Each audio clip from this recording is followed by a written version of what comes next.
එකමත් එක පිටිසර සුන්දර ගම්මානයක කම්මැලි බවින් නමගේ ගමරාල කෙනෙක් වාසය කළා. ඔහුගේ ජීවිතයේ විශේෂම කැමැත්ත වුණේ නිදා ගැනීම. නිදා ගන්න ගියාම ගෙදරද කුඹුරද කියලා ගමරාලට නම් මතක නැහැ. දවසක් ගමරාල කුඹුරේ වැඩට ගිහින් ගිය පයින්ම නැවතත් හතිදාගෙන ගෙදරට දුවගෙන ආවා. ඒ ආවි ගම හාමිනේ මුණ ගැහෙන්න.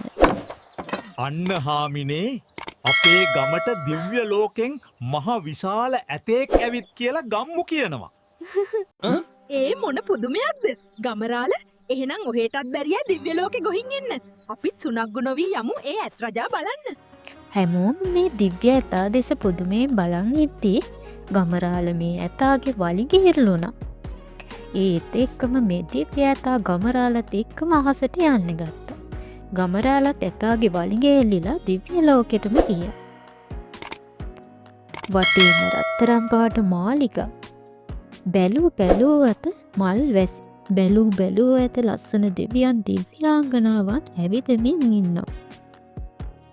සෑම තැනකම දෙවිවරු දිව්‍යාංගනාවන් ගී ගයමින් නටමින් සතුටු වෙනවා. ගමරාල ඇස් විදහාගෙන බලා සිටියේ මේක නම් ඇත්තම දිව්‍ය ලෝකයක් කියලා. ඒත් එක්කම එක් දිව්‍යාංගනාවක් ගමරාල දෙසට ආවා. ගමරාලා ඔබට කැමති දෙයක් ඉල්ලන්න. කිරිබතකුයි කටට රහට හොඳ ලුණු මිරිසකුයි තිබුණනං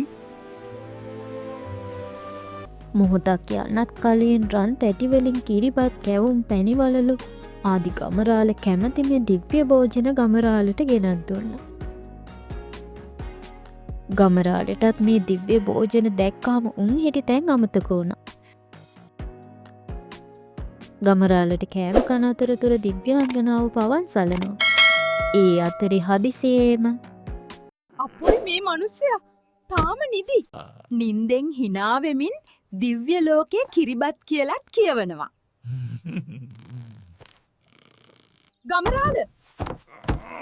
ගමරාල නැගිටිනවා. දැන් හොඳටම දවල් වෙලා. සියලු දිව්‍යාංගනාව අතුරුදහන්. ගමරාල ඇසරලා බැලුවා. ඒ තමයි ගම හාමිනේ. අයියෝ හාමිනේ තව ටිකක් ඇහැරුවේ නැත්තං මන් ඒක දෙවියන්ටත් අහලා කියලා එනවා. ගමහාමිනේටත් හිනාව නතර කරගන්න බැරි වුණා. හරි. දිව්‍ය ලෝකයේ ගිය එක මදයි දාදා. දැන් කුඹුරට ගොහින් වැඩ ටික අහවරක් කරලා ආවනම් හොඳයි. ගමරාලට එතකොට තේරුණා Taman දැක්කේ හීනයක් කියලා. ඉතින් ගමරාල නැවතත් සුපුරුදු පරිදි කුඹුරට ගියා වැඩ කරන්න.